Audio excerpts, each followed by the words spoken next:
the world. That is why we must act fast to achieve zero carbon emissions by 2030 and not zero neutrality by 2050. We must transition justly away from coal, oil, and gas and towards renewable energy. We must listen to science. We must include frontline communities in decision-making that affects their rights. We must divest from fossil fuels and invest in our future. Oftentimes, leaders call us non-realistic, but the truth is that we are the only realistic ones bringing solutions to where they should be. We are not the naive ones. You are, if you are creating loopholes in your own legislation, if you are delaying the action that we must take, if you are taking our future and throwing it away. That is we, the youth, will keep on striking. We will keep on rising up. And we don't want you to thank us for that. We want you to rise up with us. Thank you.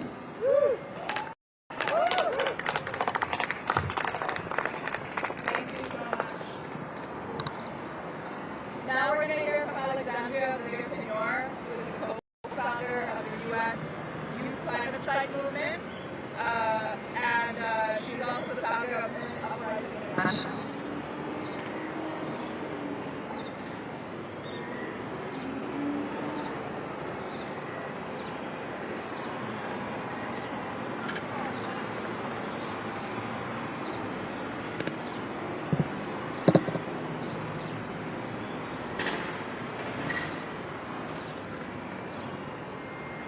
Hello everyone.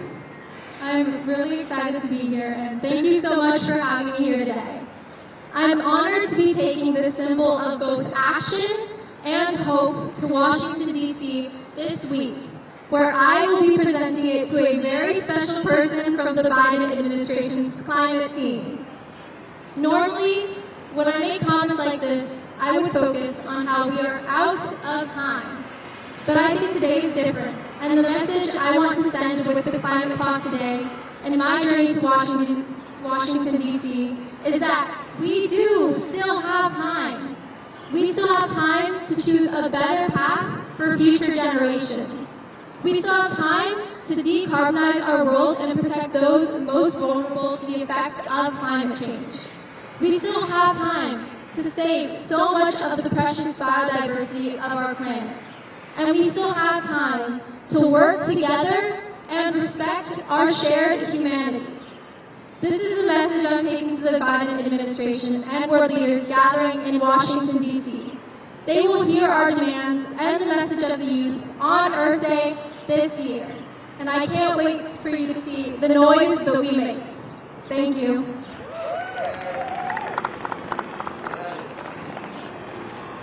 Thank you so much, Alexandria. Now I'm going to introduce Jerome Foster, who is a climate justice activist, voting rights advocate, and serves as the youngest member of President Biden's first White House Environmental Justice Advisory Council.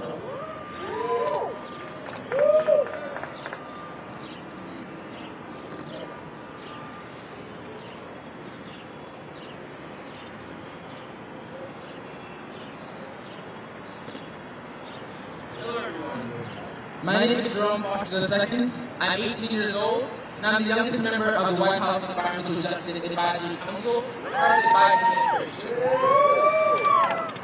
But when we think about what this council represents, it represents that young people have shown up. It represents that young people have a political force. In the 2020 election, young people made up 17% of every single vote cast. That means that they can no longer ignore us. That means that the timeline is crucial to the livelihoods of our generation. So we are demanding that the Biden administration, through its council and through these actions that they are taking, that they're meeting the moment systemically, not through personal actions, not through just words or talk, but through institutional bills being changed, laws being enacted, and legislation being reformed. That's why we're here today, is to have a call to action and to continue the movement, even through pandemic, even through through gun violence, even through racial injustice. We're uniting alongside them. We're uniting with them to talk about environmental justice and address the aspects of equity and meeting a timeline that addresses all of that within the next 7 years. This is not a conversation about if we are going to take action. It's about whether we're going to meet the moment over the next 7 years. We had the space race. We had the amazing moment where we organized and we mobilized to reach the moon. But are we going to save our own planet? Are we going to look within ourselves and look at the ground below us and say, this is worth saving? This is worth living up to. This is worth building a community that's safe, that has clean air and clean water. And this is the timeline that has been presented to us by the IPCC report, by so many scientists and government leaders and young people have been saying that this is the timeline. So are you going to raise to that moment, or are you going to cower in fear and watch the world that degrades around us? This is the moment for elected officials. This is climate week. This is the time where you're going to enact real bills. Not bills that die on the House floor, not bills that die on the Senate floor, but actually be enacted, actually help communities, actually make sure that people at the front lines of this crisis are taken care of, not abandoned for 9 years after Hurricane Sandy, not abandoned like the North War, not abandoned like Flint, Michigan. It's actually meeting the moment. It's actually enacting legislation. It's actually looking to indigenous people for the knowledge they have. We are at odds with the natural cycles of the world. And the world is raging because of it. If we want to meet this moment, we have to actually do the work. We can't talk the talk. We can't continue to have meetings and continue to study, continue to have data. We have the data. We have the science. We have the technology. We just have to have the moral courage and the political will to actually do this. This is what young people are demanding. This is what this climate cloud represents. It's saying that we have 7 years. And you think that shows a moment of despair and a moment of hopelessness? Use this as motivation. Use this as a symbol to act. That's what I ask. Thank you. Thank you so much, Jerome. And I want to remind everyone that not only are we delivering a climate clock to John Kerry, but we're also delivering a petition with tens of thousands of signatures from communities demanding that they follow the science. Climate is an intersectional issue that impacts all communities. I'm super proud to be standing here with communities who are impacted first and foremost by the climate crisis. Thank you so much, Jerome. Migrants. We are the ones who are at the front lines of the climate crisis. I'm happy next to introduce Aisha Siddiqa. She is a 21-year-old Pakistani climate justice advocate living in Coney Island, New York, a coastal area highly prone to hurricanes and floods, including Hurricane Sandy. She is the co-founder of Polluters Out, focusing on getting fossil fuel companies removed from climate negotiations.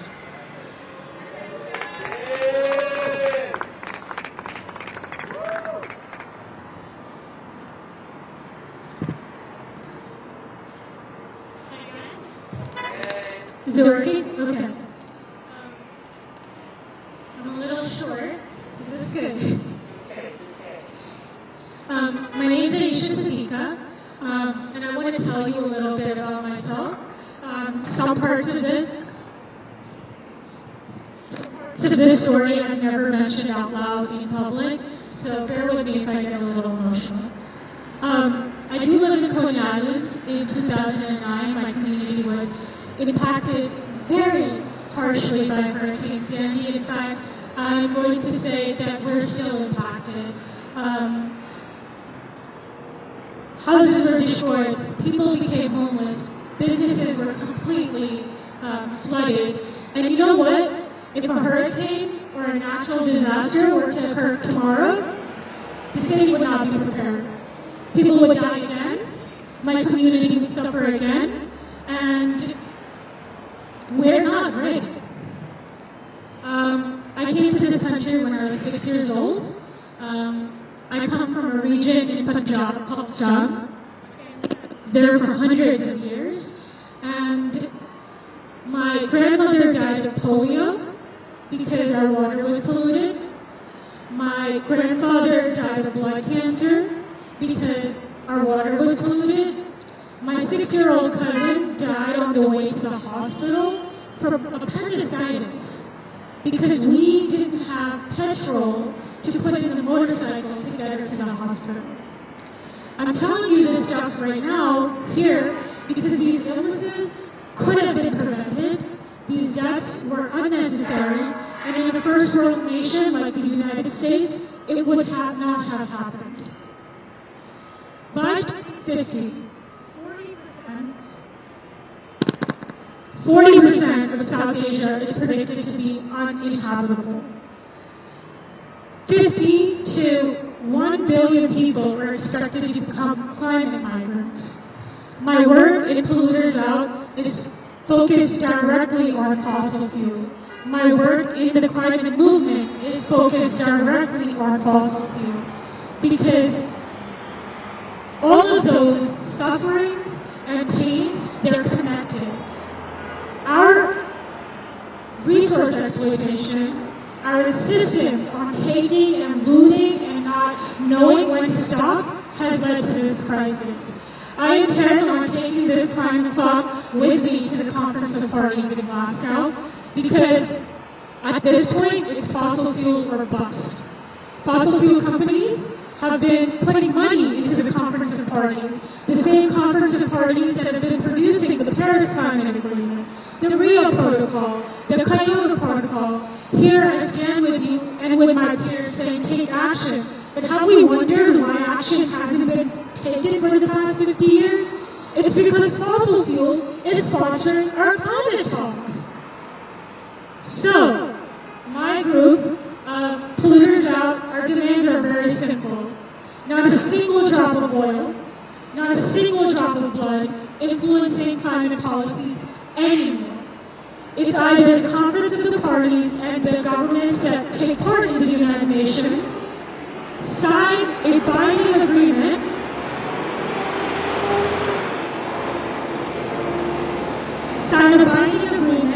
refusing to take any more money from fossil fuel, or we, the civil society, boycott the conference.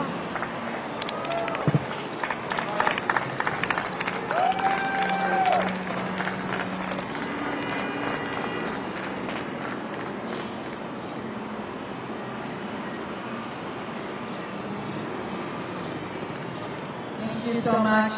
I also want to reiterate in terms of our demands, we want Biden to cut emissions by 70% by 2030, below 2005 levels. That is what we're asking for. I'm happy to present now Jerome Ringo, who is the former chairman of the National Wildlife Federation and the first African American to head a major conservation organization. Ringo is currently Goodwill Ambassador to the Pan-African Parliament and chairman of Zoetic Global, and he will be taking the climate talks to Africa.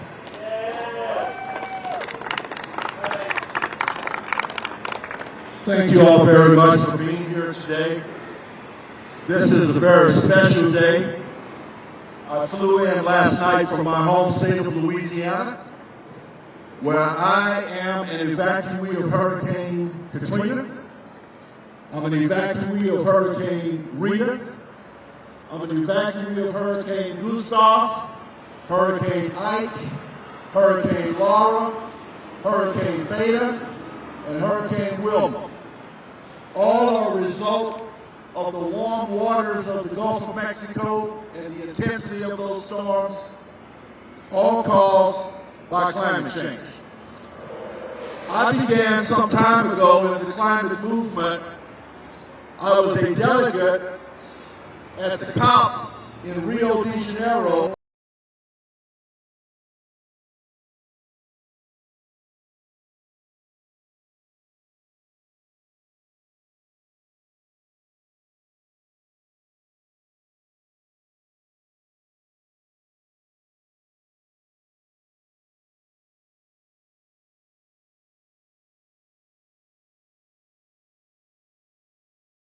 From all walks of life. And so I'm very excited about the fact that we've got young people here today that are going to take this movement to the next level. But what I want to talk to you more about today is about the clock and the fact that this clock is a call for action. It is a call for us to spend less time on advocacy and more time on action. Because we have embraced advocacy for the last several decades. Unfortunately, many have. This clock represents that we simply do not have the luxury of a lot of time.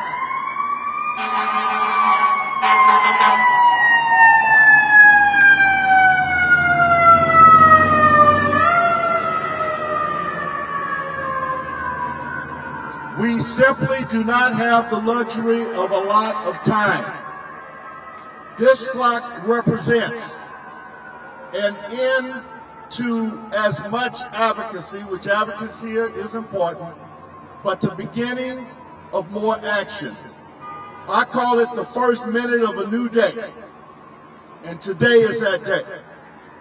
We want to take this opportunity to recognize that there are many solutions that are being researched and developed to curb the impacts of climate, to curb the amount of CO2 in the atmosphere.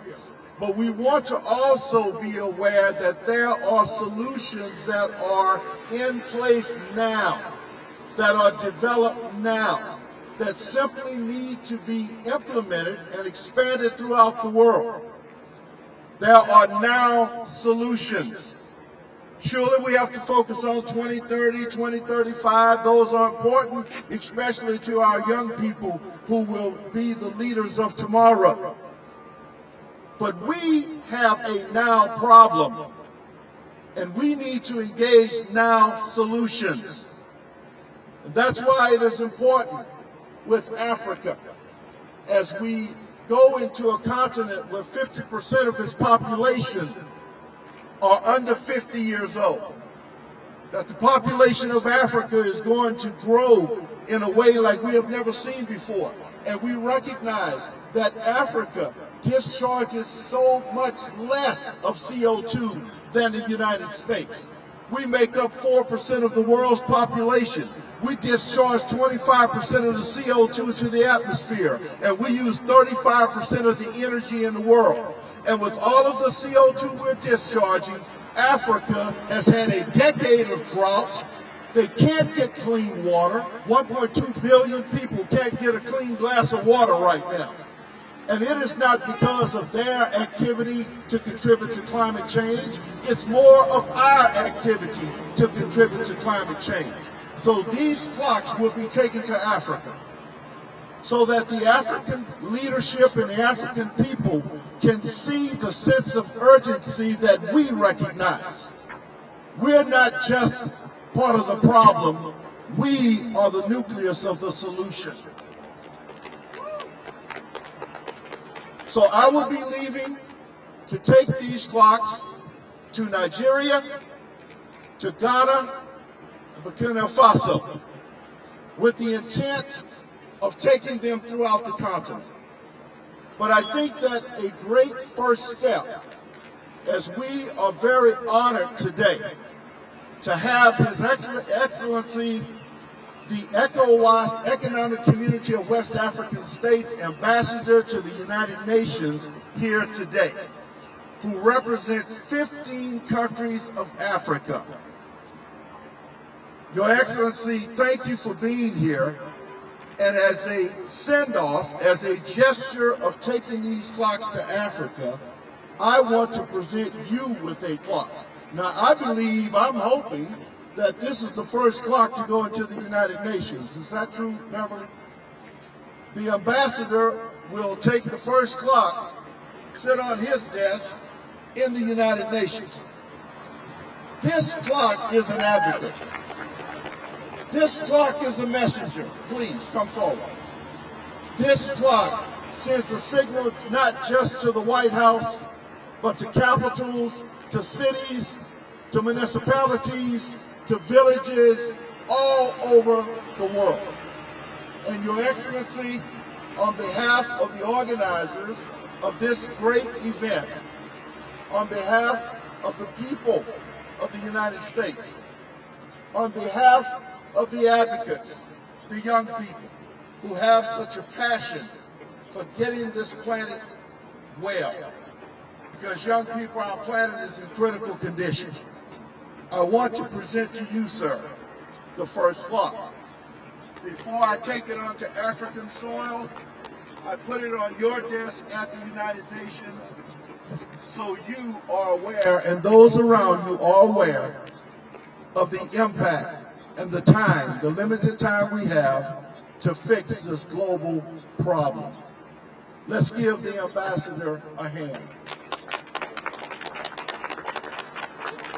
Thank you all for being here, and thank you all for allowing me an opportunity to speak to you. I'm looking forward to addressing more of you about some of these now solutions that we're not just doing in Africa, but throughout the developing world as well. But the developing world first, because that's where the greatest impact is. Thank you all so very much, and let's continue the fight. Thank you.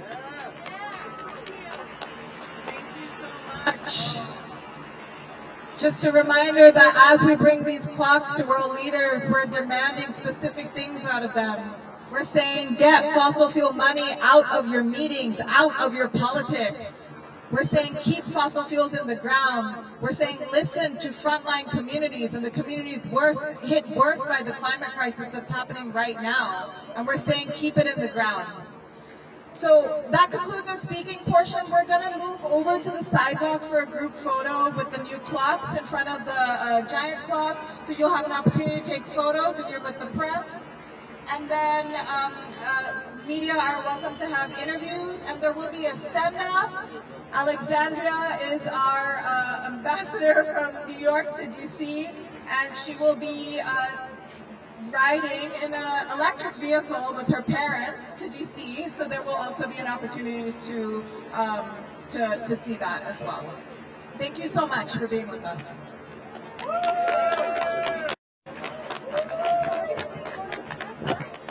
We're going to stage some photos here first, and then we're going to the sidewalks.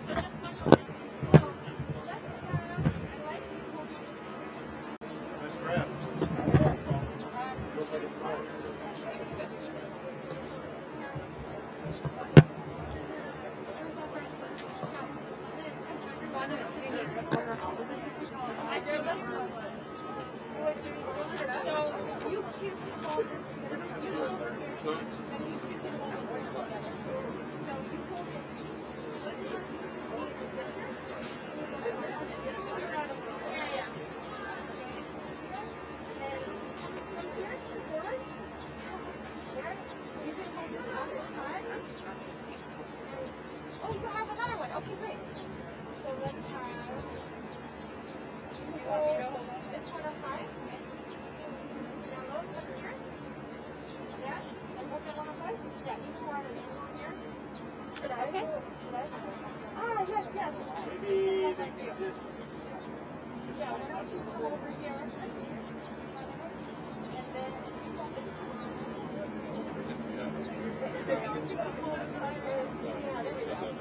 Okay. Okay.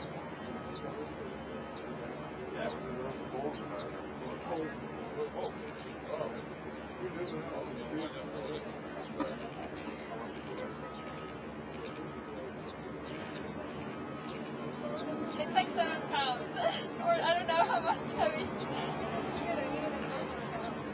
That's good. Yeah, no. For the last month.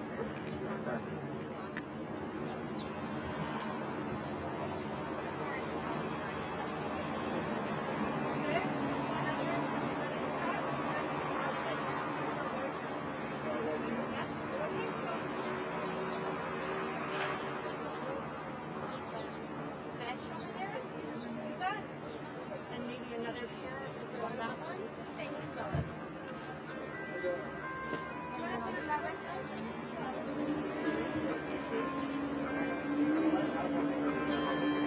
Yeah? Oh, yes.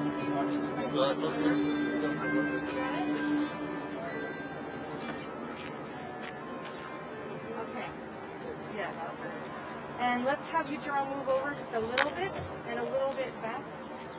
Yeah. And then hold those up high. Yeah. Yes. Sorry.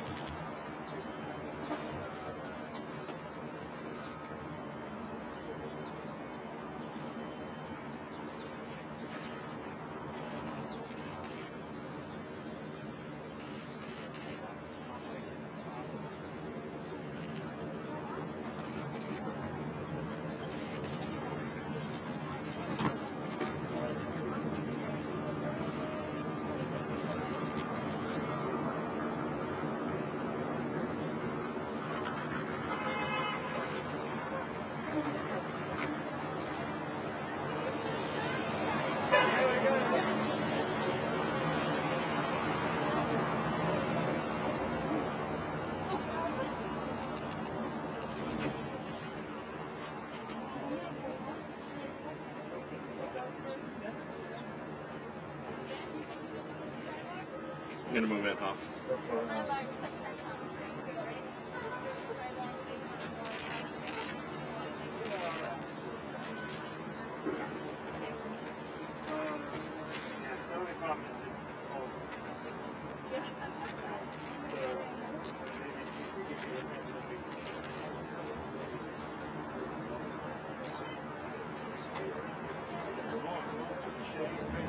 Well, we need you to drive for the doctor.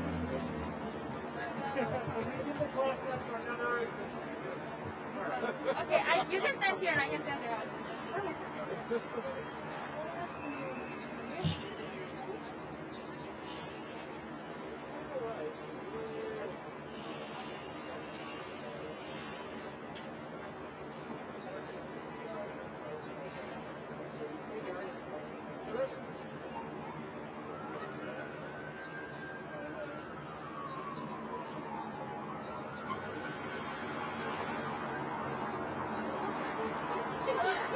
It's heavy. Oh my gosh. I was not expecting that. Okay.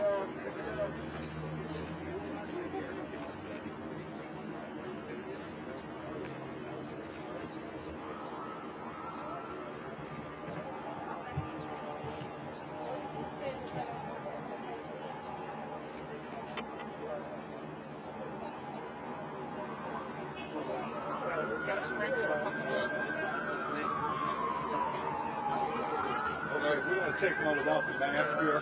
Just us two. Yeah, right. You don't have to look right into the lens. That's good. Right. How is it? Is it heavy? You can tell. Oh no, it's not too bad. Oh, it is actually heavy. Ready.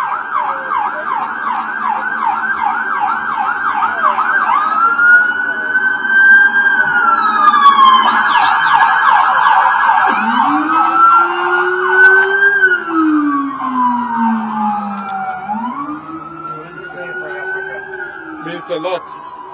You know, for the past 10 years, I've spent my life advocating for renewables. I was then the executive director for the ECOWAS Center for Renewable Energy and Energy Efficiency. We carry out advocacy for renewables and to, support climate change actions for the past 10 years.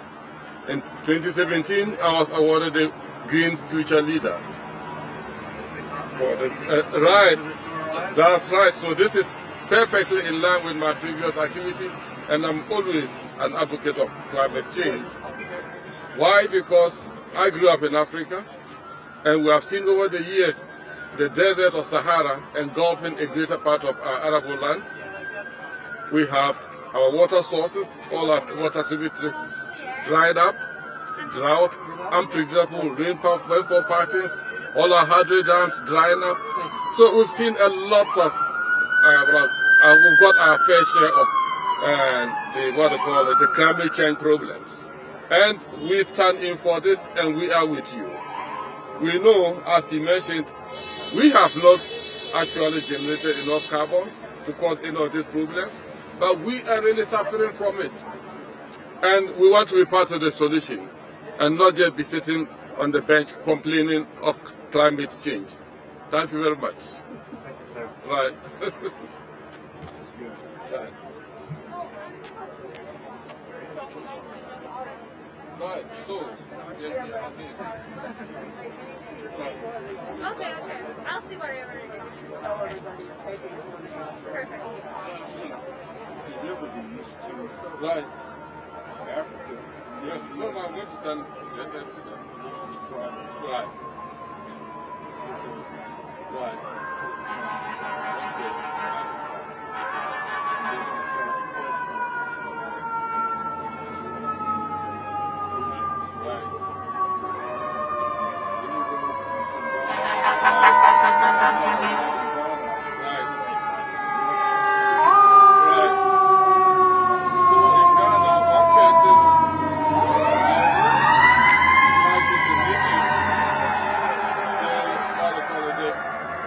Director of the Center for Energy Security. They are also, it's an NGO group also. Okay, can I come by?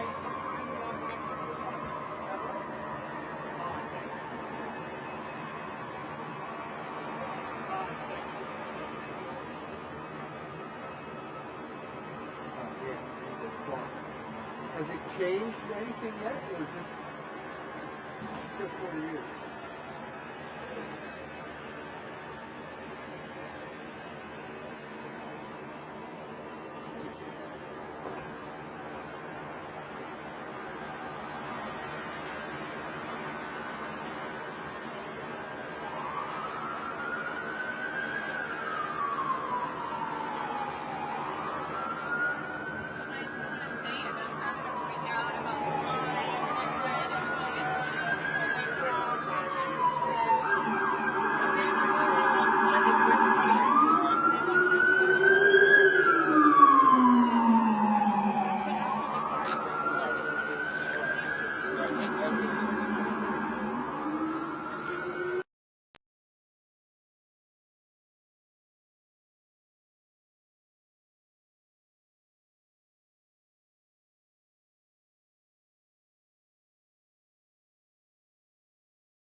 Hassen nichts mehr, als wenn sie gebeten werden.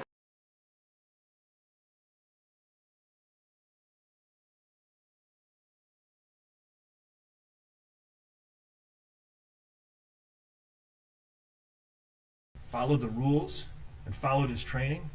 Did you hear evidence of that? Did you hear evidence of that from the stand? Or did you hear something quite different? The chief of police testified. He violated their use of force policy. He violated their de-escalation policy. He violated the duty to render emergency aid. No. You heard the trainer, Lieutenant Merso. We don't train this. This is not who we are. No. That representation was simply wrong. That's just a story. What the defendant did was not policing. What the defendant did was an assault. I'm going to discuss the law with you in a bit here and explain. The court's already provided you some instructions on second-degree murder, and you know that in the laws of this state, if you commit a certain level of assault, a felony level assault, and a person dies as a result of your assault, you're guilty of murder. It's as simple as that. And what the defendant did here was a straight up felony assault. This was not policing. It was unnecessary. It was gratuitous. It was disproportionate. And he did it on purpose. No question. This was not an accident. He did not trip and fall and find himself upon George Floyd's knee and neck. He did what he did on purpose.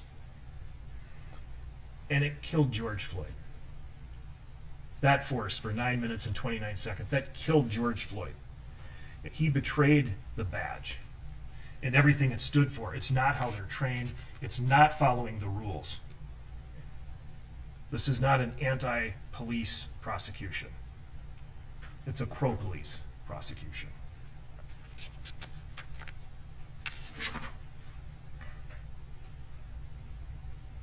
defendant abandoned his values, abandoned the training, and killed a man. And why? Right out in the public, right out in broad daylight, in front of several bystanders as they looked in shock and horror. And why? Well, this all started over a call of an alleged counterfeit $20 bill. But George Floyd's life was taken for something worth far, far less. Far less. You saw the photo. You saw the body language. You can learn a lot about someone by looking at their body language. The defendant facing down that crowd. They were pointing cameras at him, recording him, telling him what to do, challenging his authority, his ego, his pride. Not the kind of pride that makes you do better, be better. The kind of ego-based pride. But the defendant was not going to be told what to do. He was not going to let these bystanders tell him what to do. He was going to do what he wanted, how he wanted, for as long as he wanted. And there was nothing they could do about it, because he had the authority. He had the power of the badge and the other officers. And the bystanders were powerless. They were powerless to do a thing. The defendant,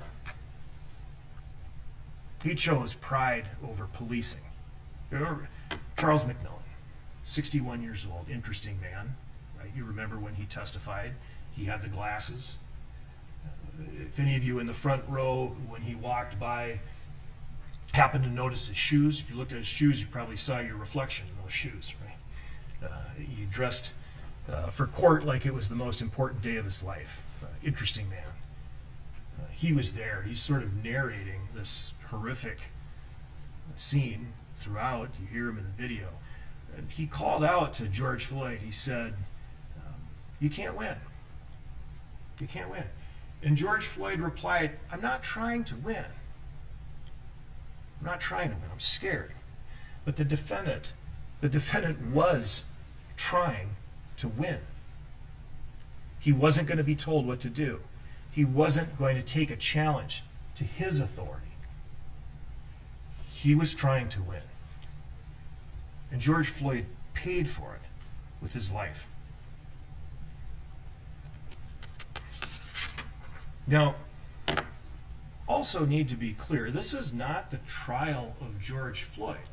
George Floyd is not on trial here. You've heard some things about George Floyd, that he struggled with drug addiction, that he was being investigated for allegedly passing a fake $20 bill that there was never any evidence introduced that he knew was fake in the first place.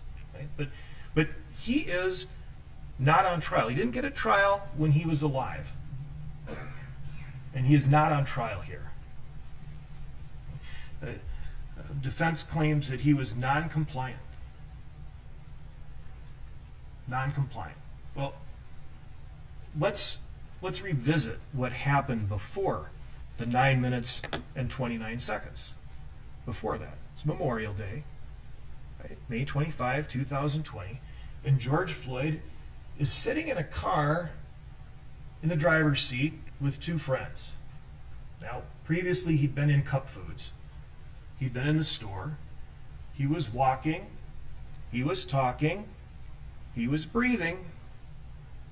As alive as any person, any human in this room. Back to the car. He's with his friends, and there's a tap at the window. He looks to his left, and a start. This is what he sees. This is what he sees. Within seconds of the approach, Officer Lane have tapped on the window. Within seconds, he pulls his gun and holds it inches from George Floyd's face and starts shouting profanities. "Show me your effing hands. Show me your effing hands." Screaming it. This is within seconds. You can tell a lot about someone by looking at their body language.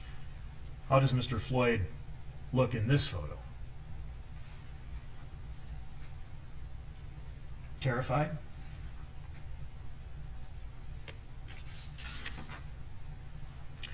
An officer on the driver's side, an officer on the passenger side. Lane orders Floyd to put his hands on the steering wheel. He does. That's not resistance, that's compliance. Lane orders Floyd to get out of the car. He does. That's not resistance, that's compliance. They order him, they want him handcuffed. He is handcuffed. That's not resistance, that's compliance. And on the handcuffs, if you recall the testimony, they weren't properly double locked. And so they continue to ratchet. They're not on correctly, they're on too tight. Throughout, and you listen to the videos, throughout the videos you can hear the sound of those handcuffs ratcheting tighter and tighter. Mr. Floyd is trying to explain to the police that his wrists hurt.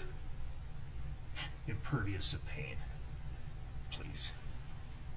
His wrists hurt. No one listens to him.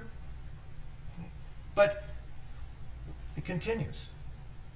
They tell him to go over to the Dragon Walk. He goes over to the Dragon Walk. That's not resistance, that's compliance. They ask him to sit down. He sits down. Not resistance, compliance. Not trying to escape, not trying to evade arrest, not trying to assault anybody, shoot anybody, stab anybody, punch anybody. No. Compliance. Sits down on the ground. They ask him his name. He gives his name. He spells it. That's not resistance, that's compliance. They ask him to get up, he gets up. They ask him to go across the street, he goes across the street. Right? Where's the resistance? Where's that? They take him over to the car. Okay? They take him over to the car. George Floyd is a big guy. Right? You can see here, I mean, he's almost as big as Officer Lane. He's a big guy. He's a big person. The back of the squad car is not. Right? That's what they wanted him to get into. And to George Floyd, he looked at that. What do you think that looked like? Like a little cage. Right? He tried to explain himself to the officers that he had anxiety, that he had claustrophobia. He explained this over and over. They wanted him to get in the back of this little car. And you know, he just wasn't able to bring himself to do it. He wasn't able to bring himself to do it. Man, I'm scared as fuck, man. Let the breathers gonna go out on me, man. Pull your legs in. Okay. Let me count to three. Let me count to three and I'm going in. Please. So he's trying to work up the ability to get in the car. He's explaining himself repeatedly. And you can see this is where the defendant and Officer Tao start coming into the scene. Right? And we'll look at what they saw in a minute. But they start to come to the scene. Right? A 19-year veteran of the police force with all of the training that involves, over 800 hours of training, 40-hour crisis intervention training course, a scenario-based training where they're taught to recognize the signs of someone who is experiencing a crisis. A crisis. You know, he couldn't bring himself to get in, and sometimes people can't bring themselves to get in. And this is not new. This is not groundbreaking. Right? People have emotions. People have things happen to them. The police train for this. They recognize this. You don't get to meet the police on your best day very often. You don't call the police and say everything's fine, just wanted you to know, right? That doesn't happen. Okay? No, there's a whole range of humanity out there who have a whole range of different issues. I mean, it could be anything. It could be a death in the family. Right? That can cause an extreme emotional response. You know, recall when Officer Lane approached the car, George Floyd talked about losing his mother. He lost her in 2018. Those wounds still right there on the surface. Emotion.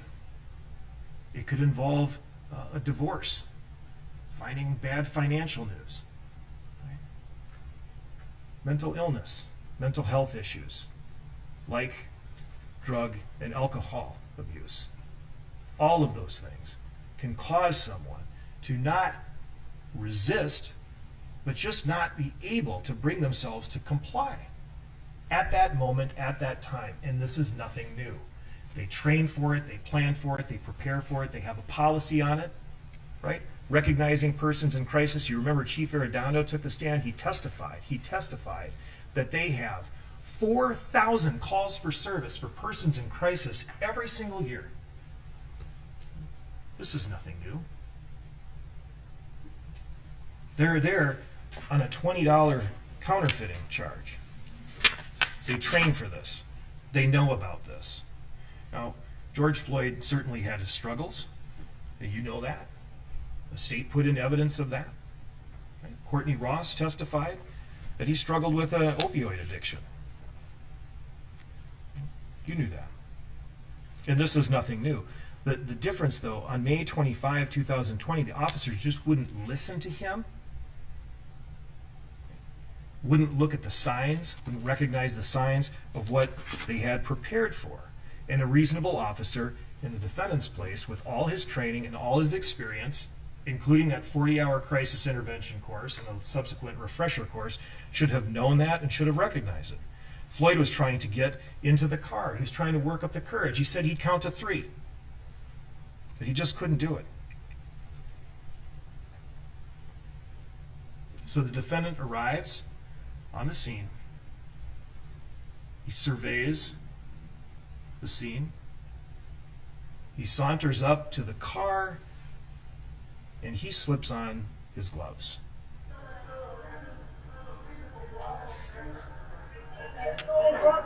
You can't win, bro. You can't win. I'm not trying to win. Go and get in the car then. I get on the ground, anything. Go and get in the car. He know it. He know it, Mr. Officer. Y'all hear me? Don't do me like that, man. Please. Okay, can I talk to you, please? I was talking about it. I am a claustrophobic.